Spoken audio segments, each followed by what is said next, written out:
Good afternoon, folks. Welcome to the recap edition of the Banks Account. I'm your host, Kareem Banks, and I'm just going to quickly go over yesterday's action in the National Football League. Um, a lot to discuss, but a lot that I want to say, but I'm going to try to keep it as short as possible. A lot of happenings yesterday. Right now, there are some disappointed fan bases out there, some major fan bases that have some serious issues. And we can look no further than yours truly. I'm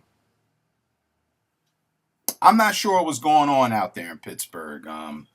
Yesterday, we dropped a 31-10 decision to our little brothers out there in Cleveland. The Cleveland Browns are a football team that we've owned for the last decade and a half. In fact, they only have Ben Roethlisberger personally has only lost to them twice during his entire career. But times have changed. 31-10, Brian Hoyer, 8 of 17, 217 yards, touchdown pass. But those statistics don't really tell the story. Receivers were wide open. And when I say wide open, in that Steelers secondary, I mean no one around them. And we're talking about tight ends. We're not talking about guys that have blazing speed here. We're talking about 6'5", 250-pound fucking tight ends that are wide open in the secondary. The whole philosophy, at least my understanding of Dick LeBeau's defense, is to keep everything in front of you and not give up the big play. But for whatever reason, all we're doing is giving up the big plays. I've never seen, and this is the honest to God's truth, I've never seen so many big plays made on the Steeler defense in these last 2.5 seasons in my entire life. And I am not exaggerating. I'm a diehard Steeler fan. I've watched literally every game and damn near every play probably in the last 15 years. It's a travesty what's going on. As I said a week ago, I don't know if it's the coach, the scheme, the play. I think it's just a mass combination of everything. I'm not ready to throw in the towel yet. I'll never throw in the towel. It's still fairly early in the season. I mean, last year we did start out 0-4, and we almost managed to get into the playoffs. But I'm at a loss of words. I really don't know what to say. Our cornerbacks stink. Absolutely stink. There's no pass rush whatsoever. Quarterbacks are literally standing around surveying the field. I'm not going to spend more time because I swear I'll be here for hours going through all of this stuff. But even on the offensive side, 3 points, come on, man. I know they got that late garbage touchdown, very late in the game, didn't matter. 3 points this week, 10 points last week against the Jacksonville Jaguars. I'm going to move on because I know you guys don't want to hear too much about Pittsburgh. But I'm going to move on. Just nonetheless, Pittsburgh's a disappointed fan base. Washington Redskins, another really disappointed fan base at this point. The Redskins are 1-5. Last year, I think they were 3-13, 4-12, some nonsense like that. But during the offseason, we thought that maybe they had it together. Some people even had Washington winning the division. They brought in Jay Gruden, which, even when they hired him, I wasn't really sold on that. RG3, they bring in Deshaun Jackson. They're supposed to have this explosive offense. It just has not panned out there in D.C. Now, I know RG3 went down, but Kirk Cousins we thought was going to be a reliable backup. This guy's just throwing pick after picks all over the place and really costing his teams victories. They need to reassess what they're doing in Washington and reassess fast before things really get out of hand. They drop a 30-20 decision to the Arizona Cardinals. I picked Arizona to win yesterday. I thought they'd win, Carson Palmer returned. He played well. Let me check out his statistics. He was 28 of 44, 244 yards, 2 TDs. Kirk Cousins, 354 yards, 2 TDs, but he had 3 picks. You can't turn the football over, particularly on the road. Washington, disappointed fan base, 1-5. I mean, we talked about the Pittsburgh Steelers already. The Atlanta Falcons, another disappointing fan base. Atlanta is a team that a lot of people pick to win their division. They last year they fumbled. I mean, they really didn't fulfill anyone's expectations a year ago. We gave them a pass because Julio Jones got hurt, but they have all their weapons now. I know Roddy White's been out a game or two here, but listen, they have talent on that football team. Julio Jones, Matt Ryan, Steven Jackson. They drafted a couple running backs. They have talent on the offensive side. They're just not getting things done. Before they were Jekyll and Hyde, good at home, bad on the road. Now they're playing bad at home. That's not a good sign when you only scored 13 points against the Chicago Bears at home. That's not a good sign. Mike Smith, he's a defensive-minded coach, or at least we thought he was. But I think Mike Smith's seat is a little hot down there in Atlanta. He might want to start turning things around before Arthur Blanks decides to go in another direction. I don't think it's going to get to that point during the season, but if this type of play continues, particularly at home, we could see some changes down in Atlanta. Tampa Bay Buccaneers, they're 1-5. They dropped a 48-17 decision to the Baltimore Ravens. If anyone saw this game, it was over in the first quarter. Baltimore at one point led 35-0. Now, in my opinion, the parity in this league is still relatively close. The worst team, Jacksonville Jaguars, which is the best team. I mean, we can argue Dallas, Seattle, whoever. But the parity, talent-wise, is still relatively close. No team in this league, best to last, is 35-0 better than best to last, if you understand what I'm saying. So that leads me to believe that the players in Tampa Bay just aren't playing. They just don't give a damn. They're just going through the motions. They don't believe in what Lovey is trying to sell them. That's what that comes down to. Because you're not going to convince me that a professional football team should be losing at home 35-0 at some point during any game. That's fact. They're not buying into what Lovey is doing. Now, Lovey, we know he's had success in this league.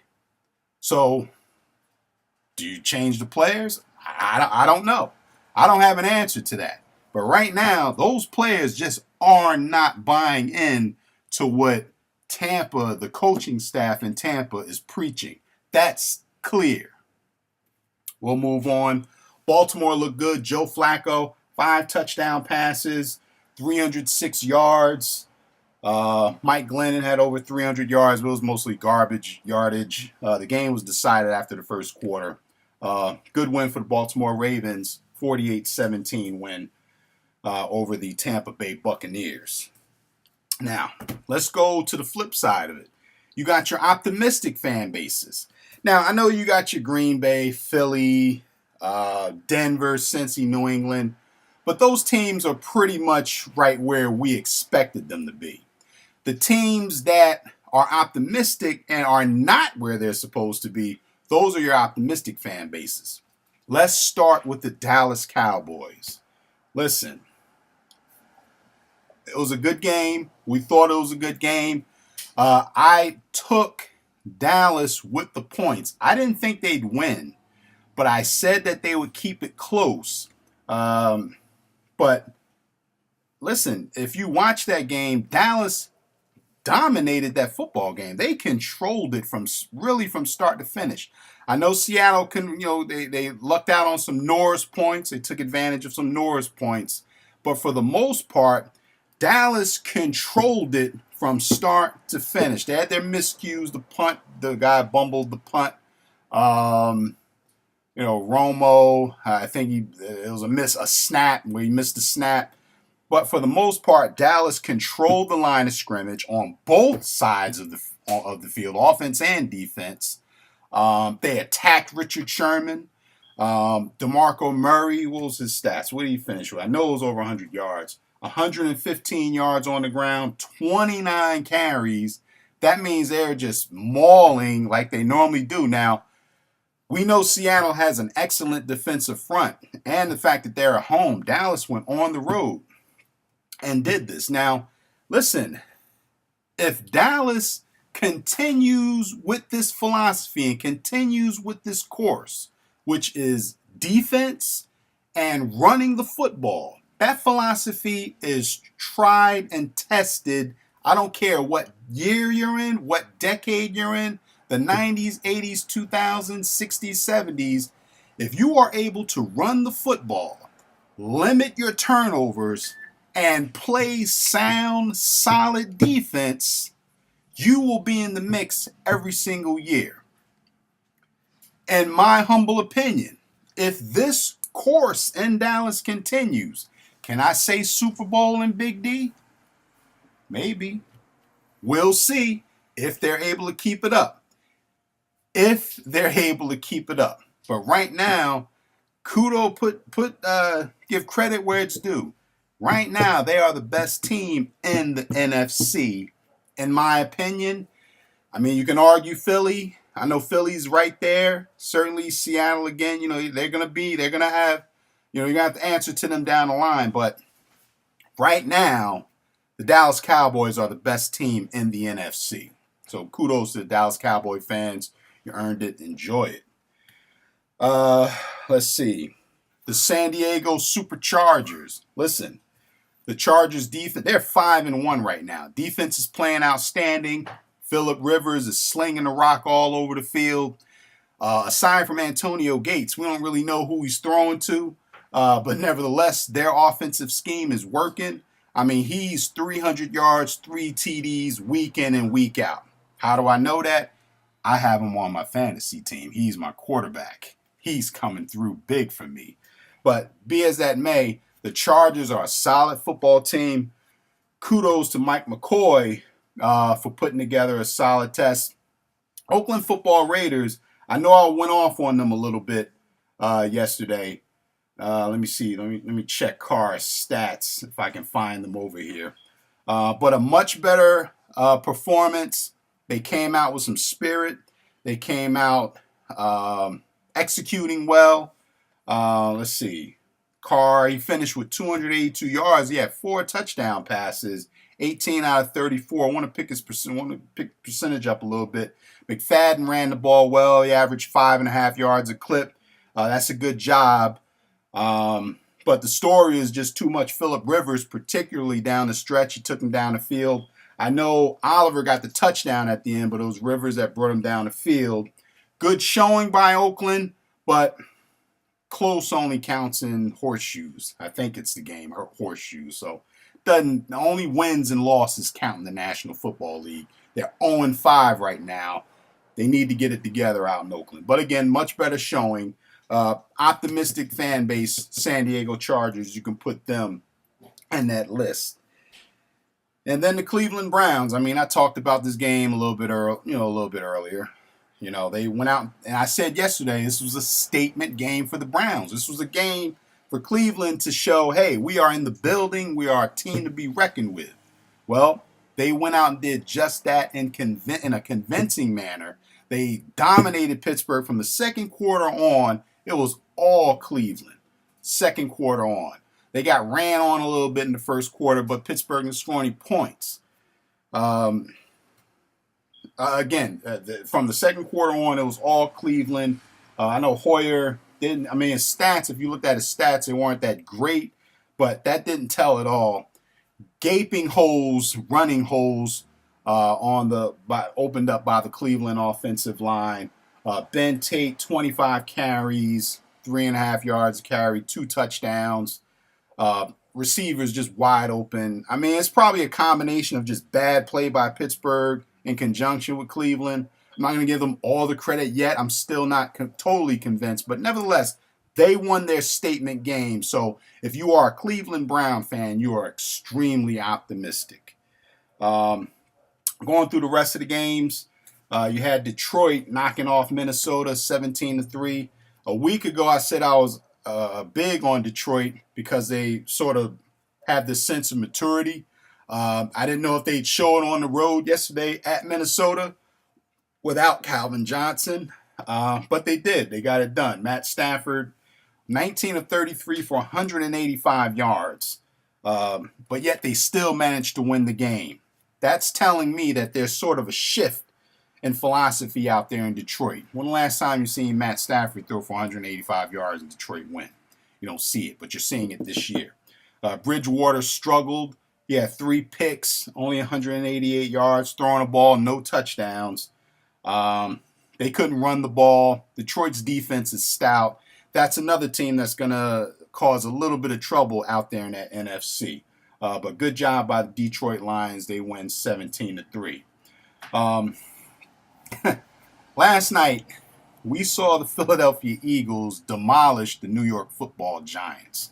Now, there was a lot of chatter going back and forth. Giants saying the Eagles ain't got no rings, Eagles poking fun at Eli, etc., blah, blah, blah. But Eli said, and I quote, "I'd rather do my talking on the field." Well, your play spoke volumes. Your teammates' play spoke volumes. I don't know if that you guys just didn't show up. I don't know how you couldn't show up for a division game on the road, especially got Samari Rolle doing all this talking. But Philly was clearly ready. They were ready. Giants weren't. 8 sacks. Your offense line gave up 8 sacks. LaShawn McCoy had his best game of this young season thus far, 149 yards, 6.8 yards a clip. Just an all-around terrible performance by the New York Football Giants as they go out and pitch a donut. They don't even get a field goal in this game. And then add insult to injury. Well, actually, the flip injury to insult. Unfortunately, Victor Cruz went down to a season-ending knee injury. That actually kind of hurt my heart a little bit because I followed Victor Cruz's career from his humble beginnings. He didn't get into this league the traditional route, high draft pick, etc. He went the hard way. He really earned his way, not just to make the team, but then to crack the starting lineup. And then be a player of significance and have impact plays week after week. Even if he doesn't show up on the stat sheet, he draws attention to the defense. And it was just really, really sad to see his season end. And I just really hope that he can nurse his way back to strength and get back on the team and become the old Victor Cruz of old. I'm rooting for the young man. I really, really like him. Can't stand the Giants, but I really, really like Victor Cruz. So I really hope he gets back. But nevertheless, Giants get bombed out in Philadelphia, 27-0. Giants have to pick themselves up. They ain't got too much time to feel bad about yourselves. Brush it off your shoulder and get ready for next week. Kudos to the Philadelphia Eagles. As I said earlier, they and Dallas are the 2 best teams in the NFC thus far. We had Jacksonville knocking off Tennessee 16-14. Denver knocked off New York 31-17. The Jets made it closer than I thought it would be. In the end, Geno Smith turnover, typical New York Jet fashion, as they dropped that decision. Aaron Rodgers takes the Green Bay Packers down the field with a minute left. Knock off Miami, disappointing the faithful down in Miami. I know I'm running quick and low on time here. I've been spent a little longer than I thought I would. So I'm just running through these last few games. Carolina and Cincinnati, they tie. They go to a tie, which is a joke. Their kicker misses like a 30-yard field goal in overtime. As far as I'm concerned, Cincy should have lost that game. Tom Brady, the New England Patriots knocked off the Buffalo Bills 37-22. Not surprising. New England owns Buffalo. Brady, 361 yards, 4 TDs. Kyle Orton, 300 yards. He had a pick. Need to get Freddie Jackson a little more involved out there in Buffalo. But nevertheless, 37-22, Pats over the Bills. I think we got everything. I think we touched on everything. So I'm going to see you guys next Sunday, same time, give you my Week 7 picks. But before I go, I'm going to bring in my young protege, A Money, to give you the statistical leaders through Week 6. So I'm going to turn things over to Adrian. I'll see you guys on Sunday. All right. Thank you. Okay, I am Adrian, well known as A Money, and I am here for your statistical leaders. So first for passing, we have Andrew Luck from the Indianapolis Colts, 1,987 yards, 17 touchdowns, and 7 interceptions. Rushing, we have DeMarco Murray from the Dallas Cowboys, and DeMarco Murray has 785 yards and 6 touchdowns. Receiving, we have Jordy Nelson from the Green Bay Packers, 632 yards and 5 touchdowns. Sacks, we have Willie Young from the Chicago Bears, 8 sacks. Well, that's it for today, folks. I'm Adrian, and have a good afternoon.